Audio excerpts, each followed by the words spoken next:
जय श्री राधे कृष्णा दोस्तों, राधे राधे।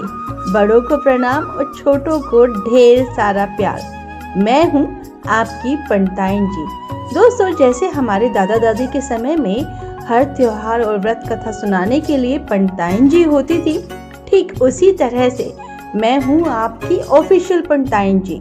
हमारे इस चैनल पर आपको मिलेगी हर व्रत त्योहार की कथा, पूजा विधि और विशेष उपाय। जैसे हर कथा के अंत में पंडित जी को दक्षिणा दी जाती है, वैसे ही आप भी दक्षिणा में मुझे थोड़ा सा प्यार और मेरी हर वीडियो को एक लाइक और शेयर कर दीजिएगा। अगर आप इस चैनल पर नए हैं तो इस चैनल को सब्सक्राइब जरूर कीजिएगा। आइए सुनते हैं शनिवार व्रत कथा। एक बार की बात है, सभी नवग्रहों यथा सूर्य, चंद्र, मंगल, बुध, बृहस्पति, शुक्र, शनि, राहु और केतु में विवाद छिड़ गया कि इनमें सबसे बड़ा कौन है। सभी आपस में लड़ने लगे और कोई निर्णय न होने पर देवराज इंद्र के पास निर्णय कराने पहुंचे। इंद्रदेव घबरा गए और उन्होंने निर्णय करने में अपनी असमर्थता जताई, परंतु उन्होंने कहा कि इस समय पृथ्वी पर राजा विक्रमादित्य हैं, जो कि अति न्यायप्रिय हैं। वे ही इसका निर्णय कर सकते हैं। सभी ग्रह एक साथ राजा विक्रमादित्य के पास पहुंचे और अपना विवाद बताया, साथ ही निर्णय के लिए कहा। राजा विक्रमादित्य इस समस्या से चिंतित थे, क्योंकि वे जानते थे कि जिस किसी को भी छोटा बताया वही क्रोधित हो उठेगा। तब राजा को एक उपाय सूझा। उन्होंने स्वर्ण, रजत, कांस्य, पीतल, सीसा, रांगा, जस्ता, अभ्रक और लोहों से 9 सिंहासन बनवाए और उन्हें इसी क्रम में रख दिया। फिर उन सबसे निवेदन किया कि आप सभी अपने अपने सिंहासन पर स्थान ग्रहण। जो भी अंतिम सिंहासन पर बैठेगा वही सबसे छोटा होगा। इसके अनुसार लोह सिंहासन सबसे बाद में होने के कारण शनिदेव सबसे बाद में बैठे, तो वही सबसे छोटे कहलाए। शनिदेव को लगा कि राजा ने ऐसा जानकर किया है और वह गुस्से में राजा से बोले, राजा, तू मुझे नहीं जानता।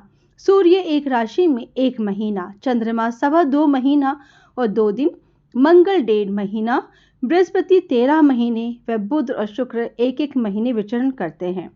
लेकिन मैं 2.5 से 7.5 साल तक रहता हूँ। बड़ों बड़ों का मैंने विनाश किया है। श्री राम की 7.5 आई तो उन्हें वनवास हो गया। रावण की आई तो उसकी लंका को वानरों की सेना से हारना पड़ा। अब तुम सावधान रहना। ऐसा कहकर कुपित हुए शनिदेव वहां से चले गए। अन्य देवता खुशी खुशी चले गए। कुछ समय बाद राजा की 7.5 आई। तब शनिदेव घोड़ों के सौदागर बनकर वहां आए। उनके साथ कई बढ़िया घोड़े थे।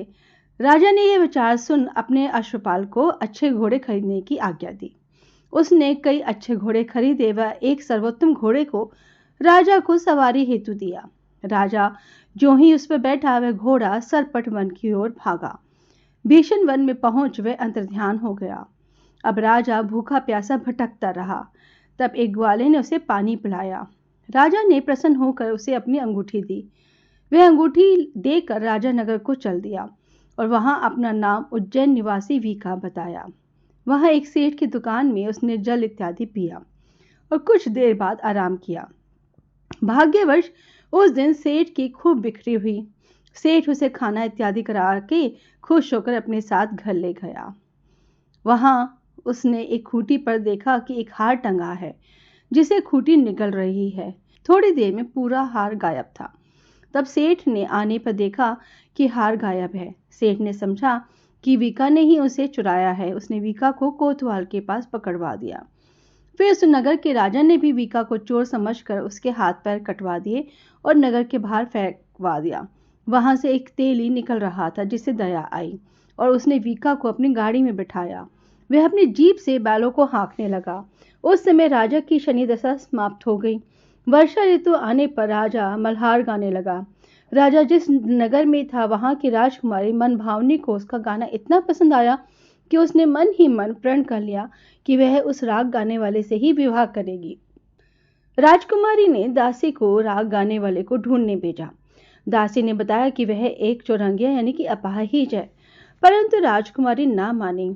अगले ही दिन से उठते हुए वह अनशन पर बैठ गई कि विवाह करेगी तो उसी से करेगी।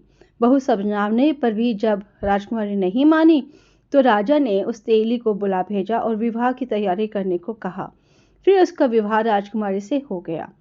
तब एक दिन सोते हुए स्वप्न में शनिदेव ने राजा से कहा, राजन, देखा तूने मुझे छोटा बताकर कितना दुख झेला है।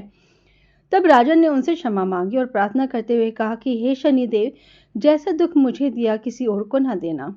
शनिदेव मान गए और कहा कि जो मेरी कथा और व्रत करेगा उसे मेरी दशा में कोई दुख नहीं होगा। जो भी व्यक्ति रोज मेरा ध्यान करेगा और चींटियों को आटा डालेगा उसकी सभी मनोकामनाएं पूर्ण होंगी।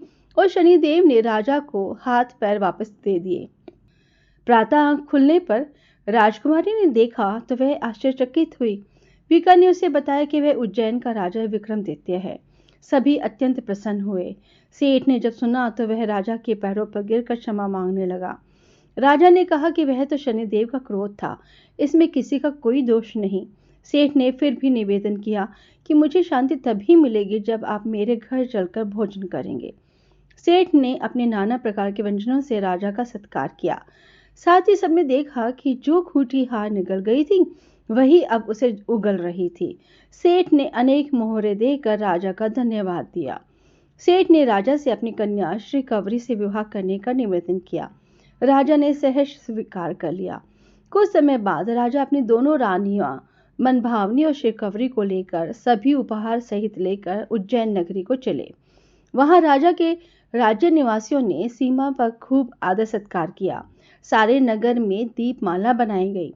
राजा ने घोषणा की कि मैंने शनिदेव को सबसे छोटा बताया था, जबकि असली में वही सर्वोपरि हैं। तब से सारे राज्य में शनिदेव की पूजा और कथा नियमित होने लगी। सारी प्रजा खुशी और आनंद के साथ जीवन बिताने लगी। जो कोई शनिदेव की इस कथा को सुनता या पढ़ता है उसके सारे दुख दूर हो जाते हैं। व्रत के दिन इस कथा को अवश्य पढ़ना चाहिए। बोलो शनिदेव महाराज की जय। कमेंट बॉक्स में जय श्री शनिदेव लिखना ना भूलें।